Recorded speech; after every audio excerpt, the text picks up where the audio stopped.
it's Jen the Holistic Health Boss, your functional health practitioner and expert.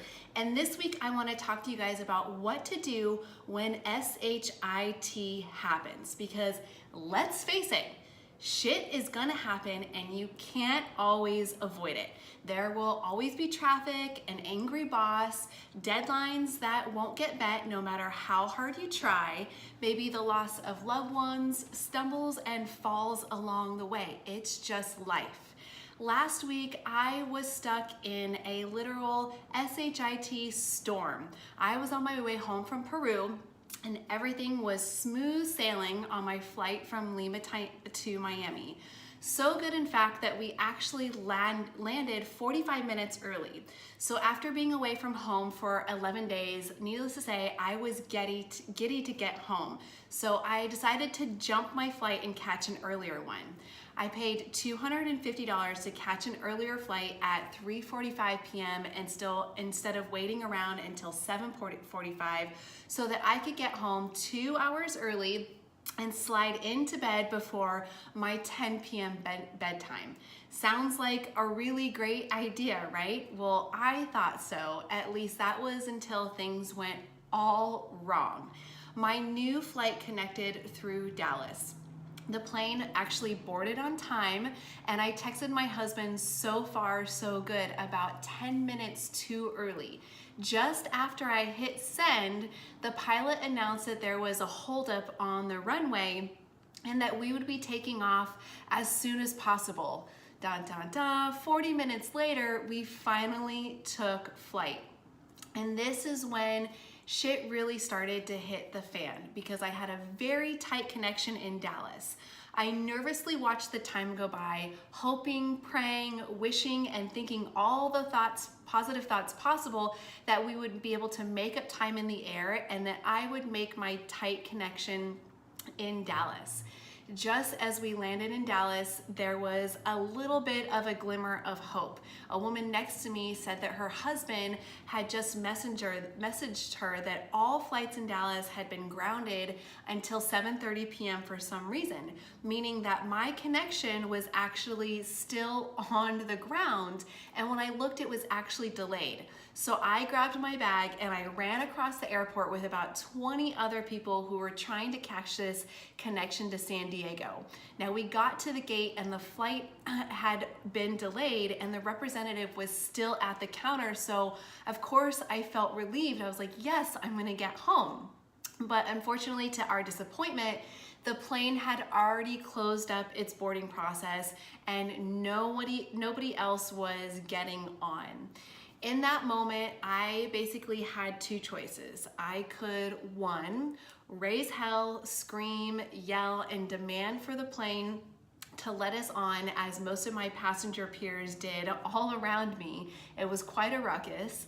Or two, I could evaluate what was in my control, what wasn't, and make sure that my well-being was ultimately the priority in this situation.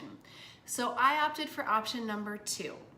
And having been in a similar situation a few years ago, I knew that I had no control over opening up the plane again.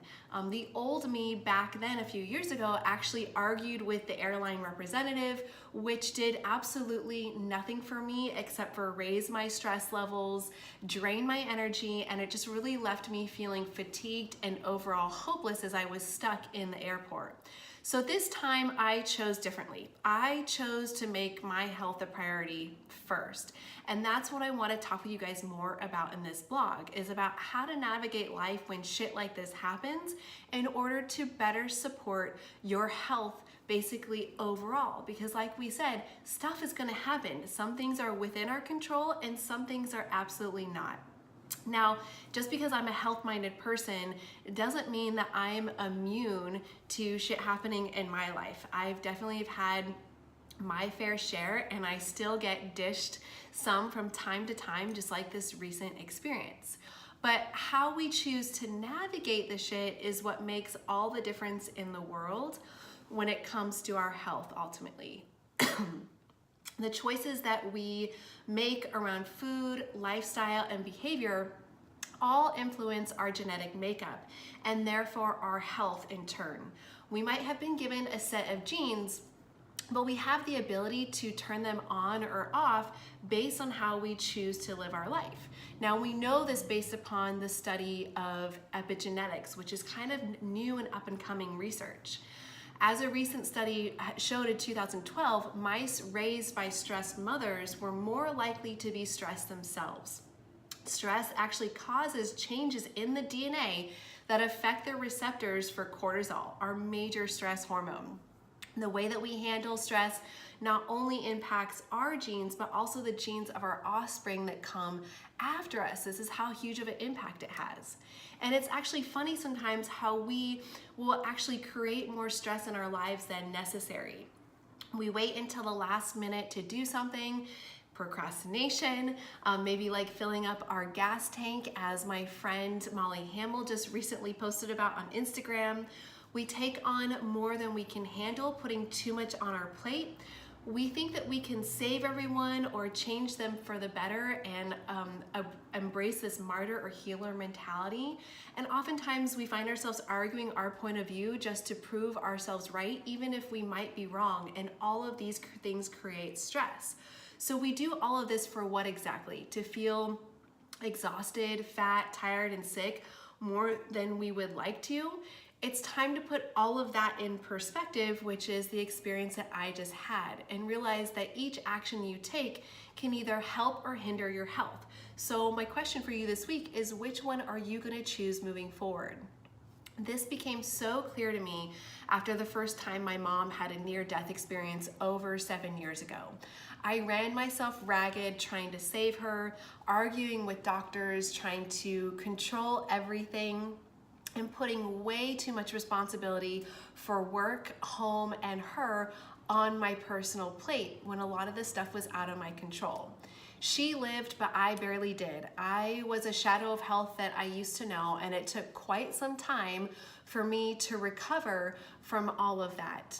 And not one thing that I did in that circumstance changed the outcome of what happened, what was meant to be, and it was all fate generally. So through all of that, I realized the only control that I had or have in general is over myself and my health. So since then, part of improving and maintaining my health has been learning how to let go of the things I can't control and controlling the things that I can.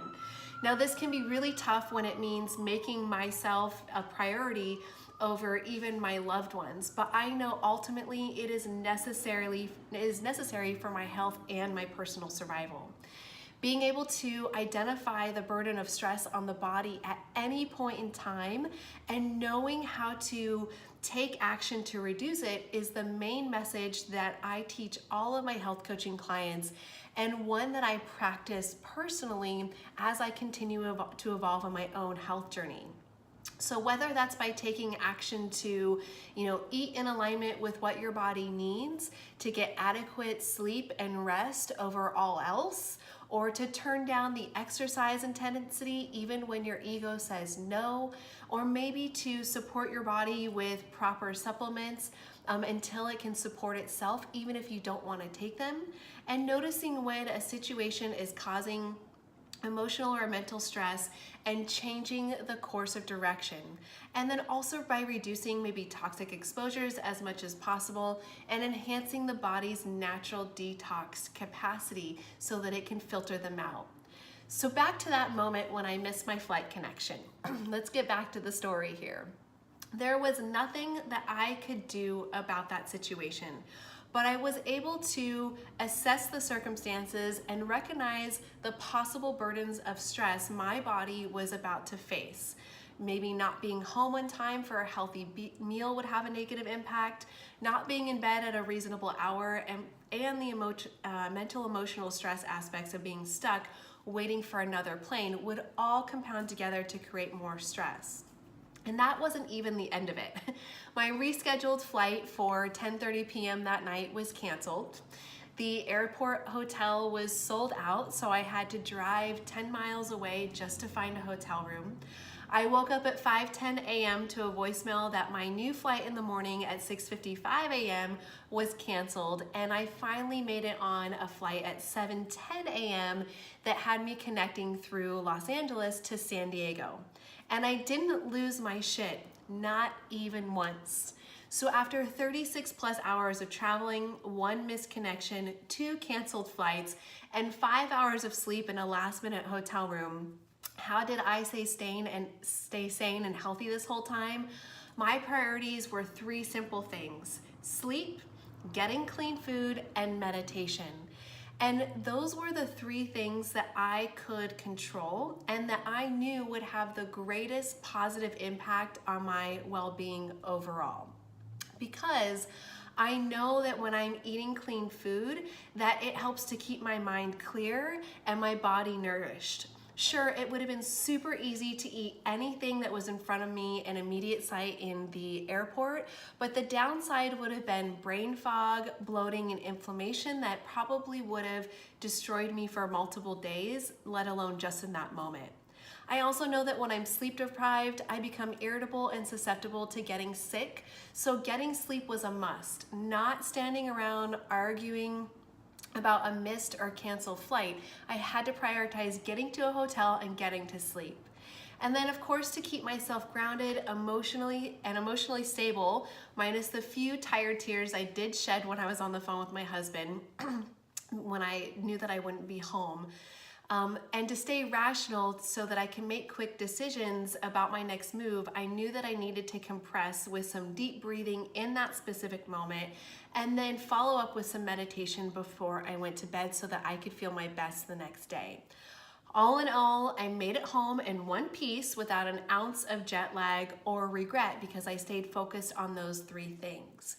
Good health is a relationship that we have with our mind and our body, and the actions that we take based upon that relationship. Now, as a functional health practitioner and coach, I not only use lab testing, diet, rest, exercise, supplements, and stress reduction techniques to help my clients achieve their results, but I also infuse the concepts of transformational coaching methods to help them change their behaviors so that they can embrace healthy as a way of being and know how to identify the stress and take action. So if you're looking for guidance on how you can improve your health in these types of ways, how that you can navigate life better, and if you're ready to invest in yourself, then I would like to invite you to schedule a complimentary Ideal Health and Weight Discovery session by clicking on the link below or going back to the email where you found this video. Now, I hope you guys found this helpful and some tips and tricks on how you can navigate shit when it happens in the future so that you can continue to maintain or improve your health on your own journey too. That's it. I'll see you guys next week.